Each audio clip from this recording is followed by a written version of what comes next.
ஆக்சுவலாக வந்து நான் இங்கே வந்ததுக்கப்புறம் தான் இந்த படத்துக்கு கிரியேட்டிவ் ப்ரொடியூசர்னு என் பேர் இருக்கிறது எனக்கு தெரியும். நான் இந்த படத்தில் இன்வால்வ்டு கிரியேட்டிவான்னு எனக்கு தெரியும். கிரியேட்டிவ் ப்ரொடியூசருன்ற டைட்டிலோடு இன்வால்வ்டுன்றது இப்போ தான் தெரியும், எனக்கு இங்கே வந்து தான் தெரியும். மதி வந்து is a very a man with a lot of self-respect. எப்படின்னா எதையுமே வந்து he doesn't take it for granted. அவங்க வீட்டில் வந்து அவங்க அப்பா அம்மாவுக்கு வந்து அவன் இன்ஜினியரிங் படிக்கணும்னு ஆசை. அதனால் இன்ஜினியரிங்க்கு ஜாயின் பண்ணி 4 வருஷம் காலேஜ் போனான். அதுக்கப்புறம் சினிமாவுக்கு போகணுன்னப்போ நீ டிகிரி வாங்கினா போகலாம். எத்தனை அரியர்ஸ் இருந்தது அப்போது? 10 தான். ஓகே, மொத்தமாக 10 அரியர்ஸ் இருந்தது. சரி, நான் முடிச்சா போகலாமா அப்படின்னு கேட்டப்போ போ அப்படின்னு சொல்லியிருக்காங்க. அந்த வித்தின் த 4th இயர் அந்த எல்லா அரியர்ஸும் கிளியர் பண்ணிவிட்டு இப்போ நான் சினிமாவுக்கு போகிறேன். ஓகே, சரி. He could have come and asked me to work with him. அப்போ என் கூட வேலை செய்கிறேன்னு சொல்லியிருந்துருக்கலாம் அவர். ஆனால் அப்படி சொல்லலை. ஒரு படம் வெளியே போய் வேலை செஞ்சுட்டு அதுக்கப்புறம் ஒரு நாள் வந்து அண்ணன் ஒரு ஷார்ட் ஃபில்ம் எடுத்திருக்கேன், அதை பாருங்கள் அப்படின்னு சொல்லிவிட்டு, அதை நான் நல்லா எடுத்திருந்தேன்னு உங்களுக்கு ஃபீல் பண்ணால் என்னை நீங்கள் சேர்த்துக்குங்க அப்படின்னு சொல்லிட்டு கேட்டார். அந்த ஃபில்ம் வந்து அந்த ஷார்ட் ஃபில்ம் அது பொல்லாதவன் முடிச்சு அந்த போஸ்ட் ப்ரொடக்ஷன் டைம்னு நினைக்கிறேன். ஜிவி ஸ்டுடியோவில் தான் நானும் ஜிவியும் தான் பார்த்தோம். பார்த்துட்டு எனக்கு பிடிச்சிருந்தது, நல்லா இருந்தது. அதில் ஆண்ட்ரூ நடிச்சிருந்தார். ஆண்ட்ரூ நான்லாம் ஒன்றா ஒர்க் பண்ணியிருக்கோம், அவர் நடிச்சிருந்தார்.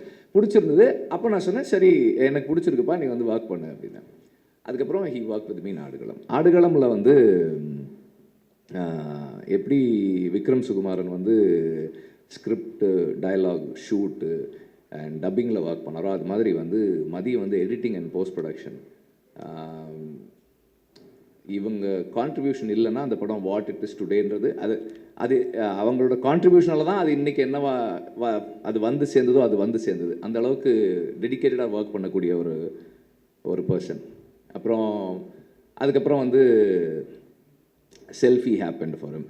செல்ஃபியில் நிறைய சேலஞ்சஸ் அதெல்லாம் முடிச்சு and through out the journey என்னென்னா எப்போவுமே வந்து ஒர்க் பண்ணுறதுக்கும் ஒரு டீம் பர்சனாக இருந்து டீமுக்குள்ளே கான்ட்ரிபியூட் பண்ணுறதுக்கும் வந்து எப்போவுமே தயங்காத ஒரு பர்சன். அண்டு எல்லா படமுமே வந்து நான் பண்ணுற எல்லா படத்துலையுமே வந்து எங்களுக்கு வந்து ஃபைனல்னு வரும்போது வந்து அது வந்து அந்த கடைசி நேரத்தில் போட்டு எல்லாரையும் கூப்பிட்டு போட்டு காமிச்சு டிஸ்கஸ் பண்ணி இது என்ன ஒர்க் ஆகுதா ஒர்க் ஆகலையா அது பெரிய டிஸ்கஷன் நடக்கும். ஸோ அந்த மாதிரி எப்போதுமே கூட ஒர்க் பண்ணி அதே மாதிரி மனசுக்கு படுறத எந்த ஹெசிடேஷனும் இல்லாமல் சரின்னா சரி தப்புன்னா தப்புன்னு சொல்லக்கூடிய ஒரு பர்சன். ஸோ அப்படி விடுதலையில் வந்து he was with me. And அந்த விடுதலை ஃபர்ஸ்ட் பார்ட்டில் அந்த ட்ரெயின் சீக்வன்ஸ் ஷூட் பண்ணும்போது he was working for that shoot. அதுக்கப்புறமா போஸ்ட் ப்ரொடக்ஷன்லேயும் இருந்தார். ஸோ அந்த நேரத்தில் எல்ரைட் சாருக்கு வந்து மதியோட இன்ட்ரடக்ஷன், மதி ஒர்க் பண்ணுறதெல்லாம் பார்க்குறாரு. மணியும் எல்ரைட் சாரும் வந்து they are very impressed. They have அவருடைய கான்ட்ரிபியூஷன் அண்ட் இப்போ எல்லோரும் சொன்னாங்களே ரொம்ப பேச மாட்டான்னு. அதெல்லாம் நல்லா தான் பேசுவான் அவன். ஸோ அப்படி அது ஒரு இதுதான். என்ன பேசணுமோ எப்போ பேசணுமோ அதெல்லாம் கரெக்டாக பேசுவான், அதெல்லாம் ஒன்றும் இல்லை. So the way he carries himself, the way he puts across his thoughts, அது வந்து எல்ரைட் சாருக்கு ரொம்ப பிடிச்சிருந்தது. அப்போது ஒரு தடவை பேசும்போது, சார் நான் நல்ல பையனாக இருக்கான் சார், ஏதாவது ஸ்கிரிப்டு அப்படி ஒரு நல்ல ஒப்பீனியன் இருக்குது அப்படின்னும்போது அப்போ Mathi was working for his film. அப்போது இந்த ஐடியா எனக்கு சொன்னப்போ எனக்கு ரொம்ப பிடிச்சிருந்தது, ரொம்ப நல்லா இருக்குது. பிகாஸ் இந்த மாதிரி ஒரு வேர்ல்டுக்குள்ளே இங்கேயே இருக்குது. அதில் அந்த இவங்க அந்த அவர் ஒருத்தர் சொல்கிறாரு இல்லையா, இப்போ எப்படி நிலத்தில் இருக்கவங்களுக்கு ஜல்லிக்கட்டோ அது மாதிரி எங்களுக்கு இந்த பாய்மர படகு போட்டி. நம்ம இங்கே இருக்கோம், நம்ம மக்களில் ஒருத்தருக்கு வந்து இப்படி ஒரு விளையாட்டு இருக்குது, இப்படி ஒரு ஸ்போர்ட் இருக்குது, அது அவங்க வாழ்க்கையோட அவ்வளவு முக்கியமான ஒரு அங்கமாக இருக்குது, ஆனால் நமக்கு தெரியலை. அப்போ இந்த மாதிரியான ஒரு வேர்ல்டை எக்ஸ்ப்ளோர் பண்ணி இப்படி ஒரு ஸ்டோரி சொல்லணும்னு நினைக்கிறது வந்து எனக்கு ரொம்ப நல்லா இருந்தது. I thought it's a very good idea to explore further. நீ அதை இன்னும் ஒர்க் பண்ணு அப்படின்னு சொன்னேன். ஸோ ஹி ஹேட் அந்த அந்த பேக்ரவுண்டில் கொஞ்சம் டெவலப் பண்ணி ஒரு ஒரு ஒரு கான்செப்டாக சொன்னப்போ நான் ப்ரொடியூசர்கிட்ட சொன்னேன், சார் உங்கள் வேர்ல்டுக்குள்ளே ஒரு கதை இருக்குது சார், கதை சொல்கிறாங்க சார், நீங்கள் கேளுங்க அப்படின்னேன். அது ஐ திங்க் அந்த விடுதலை கிளைமேக்ஸ் ஷூட்டிங் ஸ்பாட்லேயே ஏதோ பேசணும்னு நினைக்கிறேன். அந்த அந்த இடத்துல சொன்னேன். அப்புறம் லைன் சொன்ன உடனே அவர் சார் சூப்பராக இருக்குது சார். அங்கேருந்து தென் அதுக்கப்புறம் அவங்க அது அப்படி அந்த ஜேர்னி அப்படி போக ஆரம்பிச்சிருச்சு. And I'm very happy that it happened. இப்போ இதில் இருக்கிற டீம் கதிர் பற்றி சொல்லணுன்னா, மற்றவங்களை எனக்கு பர்சனலாக தெரியாது, அஃப்கோர்ஸ் ஜிவியை தெரியும். கதிர் பற்றி சொல்லணுன்னா, one of the few cinematographers who can contribute creatively in script writing. Script ஸ்டேஜ்லேயே வந்து அவரால் வந்து க்ரியேட்டிவாக கான்ட்ரிபியூட் பண்ண முடியும். நான் வட சென்னை கதையை ரொம்ப வருஷமாக 2003 எல்லாருக்கும் சொல்லுவேன், பார்க்குற எல்லாருக்கும் சொல்லுவேன். அப்போ ஒரு தடவை அவர்கிட்ட சொன்னேன், ஏர்லி டேஸில், பொல்லாதவனுக்கு முன்னாடியா பொல்லாதவனுக்கு அப்புறமா தெரியல, ஏதோ ஒரு டைமில் சொன்னேன். அப்போ சொன்னப்போ என்கிட்ட சொன்னார், இந்த கதையில் சந்திரா தான் ஹீரோ அப்படின்னாரு. சந்திரா மேலே தான் இந்த கதை இருக்குது அப்படின்னாரு. அதாவது சந்திரா மேலே கதை இருக்குன்றதை கண்டுபிடிக்கிறதே வந்து ஒரு பெரிய இதுதான். ஸோ அப்போ ஒரு ஸ்கிரிப்டுக்குள்ளே அவரால் வந்து அவ்வளோ க்ரியேட்டிவாக கான்ட்ரிபியூட் பண்ண முடியும். ஒரு கோ ரைட்டராகவும் ஒர்க் பண்ணக்கூடிய ஒரு சினிமாட்டோகிராஃபர் இருக்கிறது மதிக்கு வந்து ஒரு பெரிய சப்போர்ட்டாக இருக்கும். And editor, art director and all other technicians எல்லாருமே கண்டிப்பாக வந்து இந்த விஷனோட கூட இருப்பாங்கன்ற நம்பிக்கை எனக்கு இருக்குது. ஜிவி ஆஸ் ஆல்வேஸ், ஜிவி வந்து இன்னைக்கு he's in is musical prime. ரொம்ப எஃபிஷியண்ட்டாக, ரொம்ப வைப்ரண்ட்டாக, எனர்ஜெட்டிக்காக டெலிவர் பண்ணிகிட்ருக்காரு. அண்டு அவர்கிட்ட வந்து நீங்கள் 30 நாள் இல்லை, 2 நாள் இல்லை, ஃபுல் படத்துக்கே நீங்கள் 5 நாள்லேயே பண்ணுவீங்க. அது வந்து one of GV's very special qualities. It doesn't tire. எந்த நேரமாக இருந்தாலும், எந்த டைமாக இருந்தாலும், அன்னையிலேருந்து இன்றைக்கி வரைக்கும் அப்படி தான் இருக்குது. நான் முன்னாடியெல்லாம் வந்து நைட்டு 12 மணிக்கு மெசேஜ் பண்ணுவேன், what are you doing, then next question where are you, அப்படி. இங்கே தான் ஆஃபீஸில் தான் இருக்கேன். If you are in the studio I will come, okay come, I will come. Night ஒரு 12:30 மணிக்கு போவேன், அதுக்கப்புறம் உட்காந்து ஒர்க் பண்ணுவோம்.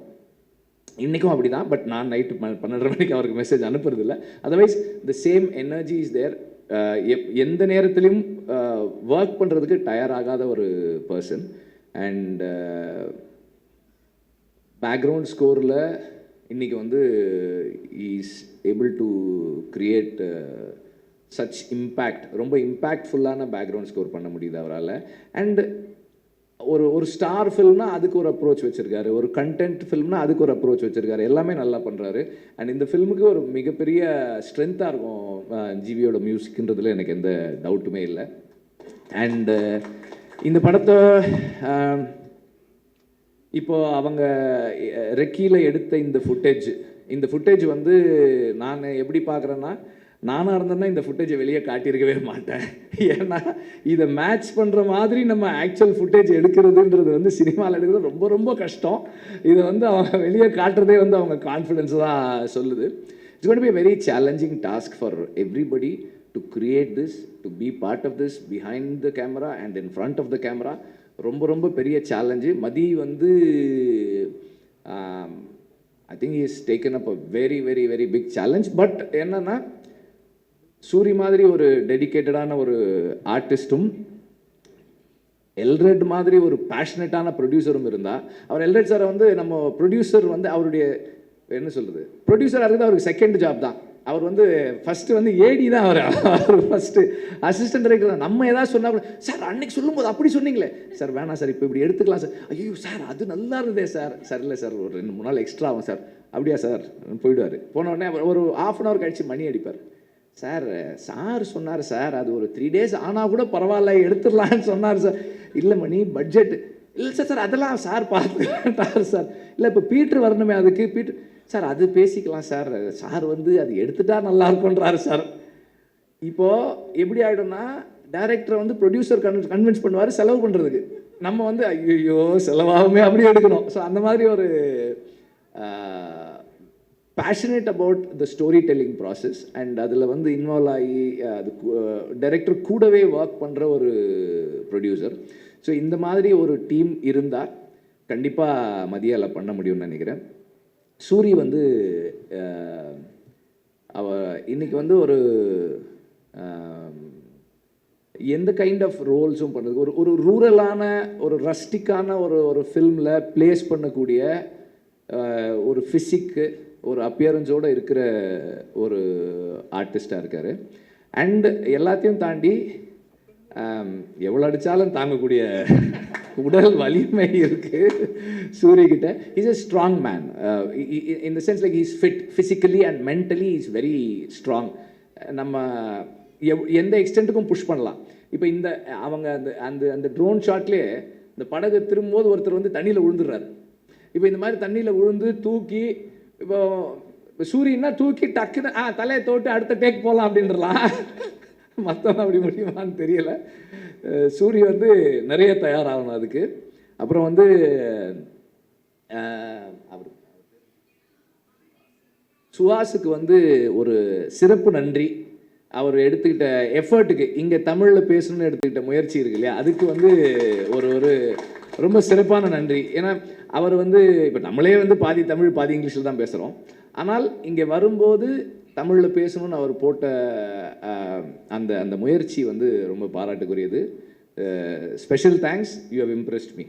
ஸோ அண்டு எல்லாருக்கும் வந்து என்னுடைய வாழ்த்துக்கள். அண்டு மதியை வந்து நான் திட்டலை, நான் கொஞ்சம் அழுத்தமாக சஜஸ்ட் பண்ணேன், அவ்வளோதான். மணியை பற்றி சொல்லணும். மணி வந்து எல்ரெட்டுடைய ஒரு என்ன சொல்கிறது, ஒரு ஃபில்டர். மணி வந்து எதை எப்படி எங்கே யார்கிட்ட சொல்லணுன்றதை வந்து ரொம்ப பக்குவமாக ஹேண்டில் பண்ணி ஒரு ப்ராஜெக்டை பத்திரமா, இந்த படத்தினுடைய பாய்மரம் வந்து மணி தான். கரெக்டாக வந்து கொண்டு போய் சேர்க்கறதுக்கு வந்து மணி வந்து எப்போதுமே முயற்சி பண்ணிக்கிட்டே இருக்கிற ஒரு ஆள். அண்ட் எல்லாருக்குமே வந்து என்னுடைய வாழ்த்துக்கள். அண்ட் ஒவ்வொரு கட்டத்துலையும் அந்த படத்தை நான் பார்த்துட்டே இருக்க போகிறேன். என்னுடைய கருத்துக்களை அழுத்தமாக சொல்லிக்கிட்டே இருக்க போகிறேன். Thank you very much.